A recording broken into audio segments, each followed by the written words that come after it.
Yo, what's up everybody? I absolutely need to tell you about what went down yesterday on NBA Today because it was genuinely one of the most revealing and emotionally charged discussions about the Golden State Warriors' Jonathan Kuminga situation, reaching its inevitable conclusion, and the explosive possibility of them pursuing Bobby Portis from the Milwaukee Bucks to fill their front-court scoring void that I've witnessed all season long. And I'm not exaggerating when I say that Malika Andrews, Brian Windhorst, Kendrick Perkins, Richard Jefferson, and the entire panel spent nearly 4 hours meticulously dissecting Steve Kerr's brutally honest comments about Kuminga essentially opening the door for a January 15th trade when he becomes eligible. The incredible emergence of Pat Spencer, who Kerr says will be in the NBA for a long time because of his three-point shooting threat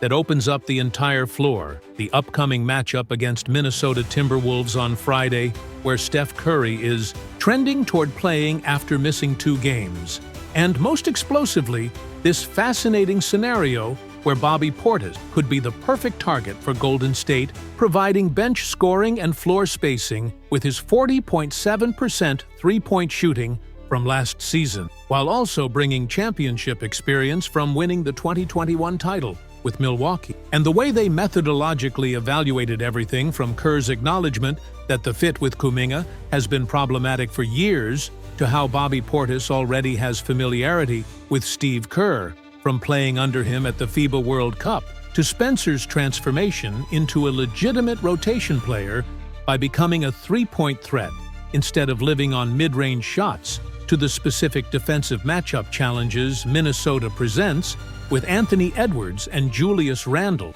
to why Bobby Portis represents exactly the type of veteran bench scorer who could transform Golden State's second unit, had everyone in the studio absolutely mesmerized.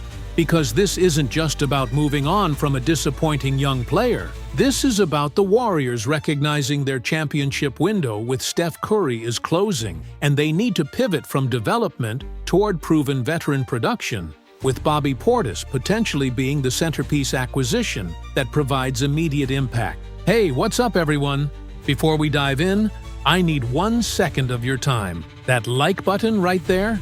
Hitting it now makes a massive difference in reaching more fans with this content. I know you're ready for the breakdown, but real quick, just smash that like button. It's the single most powerful way to support this channel and help the algorithm push this to thousands more people. Every like matters, so do me that favor right now. So NBA Today opens, and Malika Andrews has this absolutely somber intensity, like she's about to discuss the end of an era for the Warriors and Jonathan Kuminga, and Malika immediately establishes that Steve Kerr talked extensively about Kuminga's situation, including the DNP in their last game despite the team missing 4 players, and Kerr's answers make it seem like the end is near, with January 15th being the date when Kuminga becomes trade eligible. And Malika reads directly from Kerr's comments, where he said, "There are a lot of young players, not just JK, but lots around the league, who have to find themselves and figure out who they are as a player, and that's important for Kuminga. Every experience is an important one, and from the player's perspective, a change of scenery with greater opportunity would likely be welcomed." Brian Windhorst, who's been covering the NBA for decades, immediately jumps in, providing crucial context about why this situation has deteriorated to this point. And Windhorst talks about how Kerr acknowledged that the combinations and fit with Kuminga have been going on for years at this point.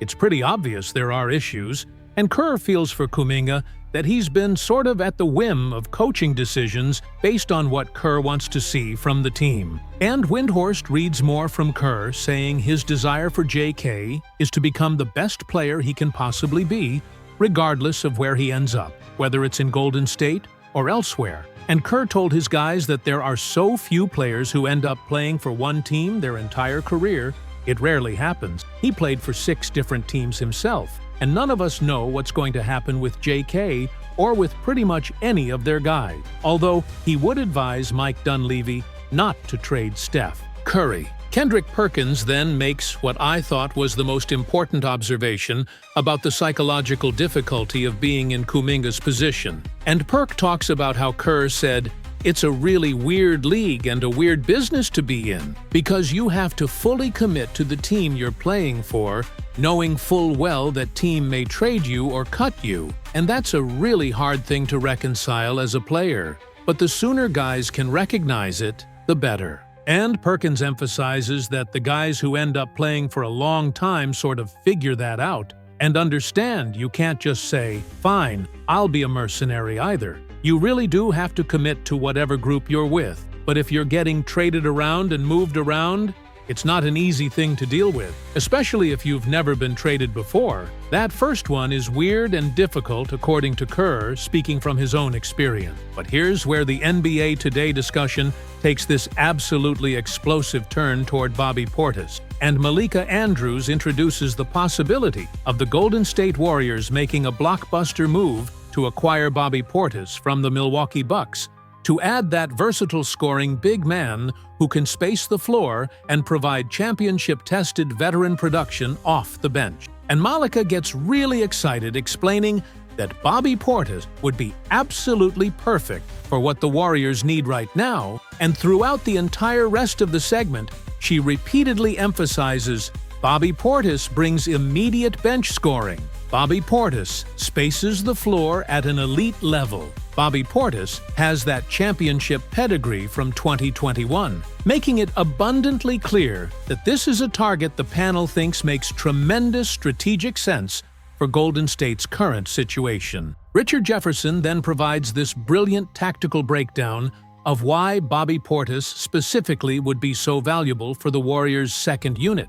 And RJ explains that Bobby Portis has consistently been one of the best bench scorers in the entire league throughout his Milwaukee tenure. He averaged double figures in scoring while shooting over 40% from three-point range last season, which is elite floor spacing from a big man. And Jefferson makes this argument that Bobby Portis as a stretch 4 or stretch 5 would create so much space in the paint for players like Draymond Green and others to operate.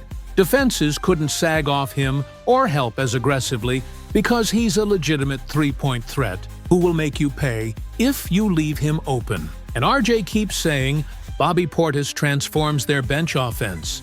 Bobby Portis gives them that scoring punch they're missing. Bobby Portis is exactly what this second unit needs, emphasizing repeatedly how critical that combination of scoring and spacing would be for a Warriors team that desperately needs bench production. Brian Windhorst then addresses what he thinks is another crucial element Bobby Portis brings, which is championship experience and playoff pedigree. And Windhorst talks about how Bobby Portis won the 2021 NBA championship with Milwaukee, so he knows exactly what it takes to win at the highest level. He's been through pressure-packed playoff series and understands the intensity and preparation required. And Windhorst makes this point that while Golden State obviously has championship DNA with Steph Curry and Draymond Green, you can never have too many guys in the locker room who've won rings and understand what championship basketball looks like, and Bobby Portis would provide that veteran presence and winning mentality that permeates through an entire roster, especially during difficult stretches of the season. Kendrick Perkins then gets really animated talking about the familiarity factor between Bobby Portis and Steve Kerr, which could accelerate his integration into the Warriors' system. And Perk explains that Bobby Portis already played under Steve Kerr's coaching at the FIBA World Cup, which means there's an existing relationship and understanding of how Kerr wants to run his offense and what he expects from his players. And Perkins makes this argument that this prior connection between Bobby Portis and Kerr shouldn't be underestimated, because it means Portis wouldn't need weeks or months to learn the system and build trust with the coaching staff. He could plug in almost immediately and start contributing at a high level because he already knows Kerr's principles and philosophy. And Perk keeps emphasizing Bobby Portis and Kerr already have that relationship. Bobby Portis knows what Kerr wants. Bobby Portis can hit the ground running, making it clear this familiarity is a significant advantage. Malika Andrews then shifts to discussing the practical aspects of how a trade between Golden State and Milwaukee could actually be constructed. And Malika talks about how the most logical framework would involve Jonathan Kuminga as the primary outgoing piece from the Warriors, with Bobby Portis coming back from the Bucks. And this makes sense for multiple reasons. And Malika explains that Milwaukee might be interested in Kuminga's youth and upside potential, thinking they can unlock something that Golden State couldn't. Plus, moving Bobby Portis would give the Bucks some financial flexibility under the second apron luxury tax restrictions that are severely limiting their ability to make other moves. So there's potentially mutual interest here if both franchises are aligned on wanting to shake things up. Richard Jefferson then makes what I thought was the most important tactical observation about why Bobby Portis specifically addresses Golden State's biggest weakness right now, and RJ talks about how the Warriors' bench scoring has been incredibly inconsistent all season long, with guys like Moses Moody and others not providing that reliable offensive punch game after game. And Jefferson explains that Bobby Portis would immediately become their best bench scorer, giving them someone who can come in and get you 12-15 points efficiently without needing plays called for him.